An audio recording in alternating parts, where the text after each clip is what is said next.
What's going on, folks? Welcome to the Yards Per Fantasy YouTube channel. I'm Nick Spanola, and I want to go over a guy who I think is due for a breakout season in 2021.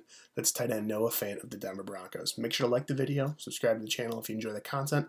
Helps us out on our end as well. Fant's going to be entering his third NFL season in 2021, and according to PFF, he's their tight end 14 on their dynasty rankings. I'm not entirely sure if these are up to date, but of the tight ends that are in the top 15, Fant is the youngest at 23.1 years of age, the average of those top 15 being 26.8. Fant was banged up for some of 2020, and the Broncos overall had a pretty disappointing season, but among all tight ends in 2020, the only two guys to have 300 yards after the catch and 10 or more avoided tackles after a reception are Fant and a guy named Travis Kelce. I like to look at things like yak and avoided tackles after a reception from a process standpoint because it gives you a pretty good general idea of players who can make plays on their own, especially in the open field when given those opportunities, and separate themselves from others at that position. And as we know in fantasy land, the tight end spot has potentially the biggest drop-off from your Kittles, Kelce's, Wallers of the world and everyone else.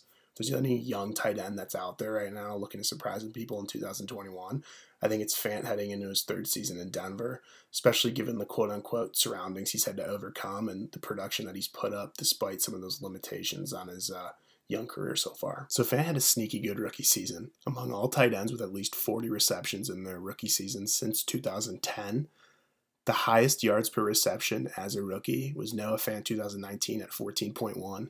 Coming in second, you got Rob Gronkowski in 2010 at 13 yards per reception.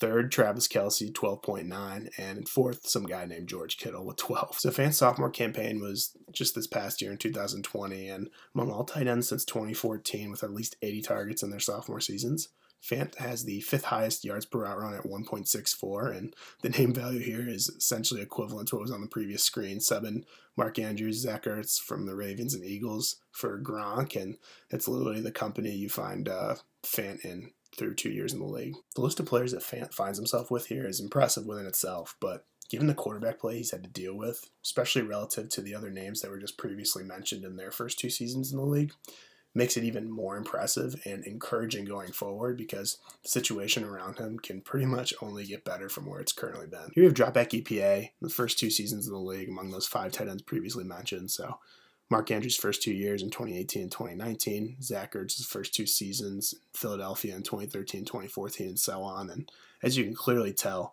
Fant had by far the least sustainable quarterback play of those 5 tight ends, and you can only imagine what his production would be given his performance being constant and replacing some of the quarterback play that he's dealt with in Denver with what some of these other guys have had, and his performance thus far in the league would be even more impressive. Now, some may say that Courtland Sutton being back in 2021 after missing last year and Drew Lock being an aggressive quarterback in general, willing to feed his guys targets, may be a few things that prevent you or someone from being bullish on Fant breaking out in his 3rd season. I would respond with saying Drew Lock has been more of a detriment on Noah Fant and most of these Denver pass catchers more than people think. Drew Lock had the worst completion percentage over expectation among all qualified quarterbacks in the NFL in 2020 at negative 5.6.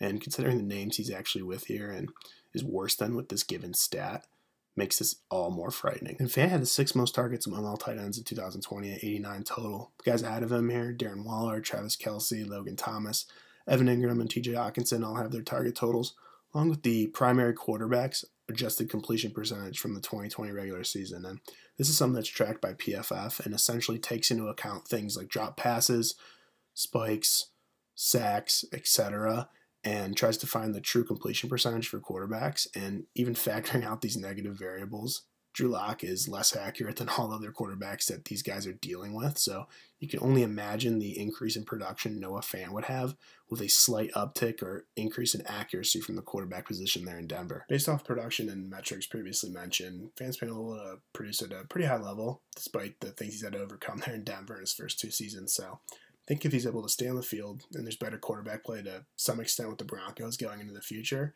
Noah Fant becomes a very valuable asset to own in fantasy. He's a guy that I think is due to break out in his 3rd NFL season here in 2021. So hope you're as bullish on Noah Fant as me after watching the video.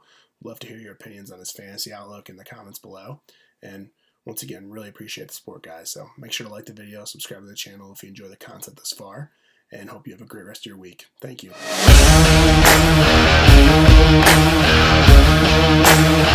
Bye.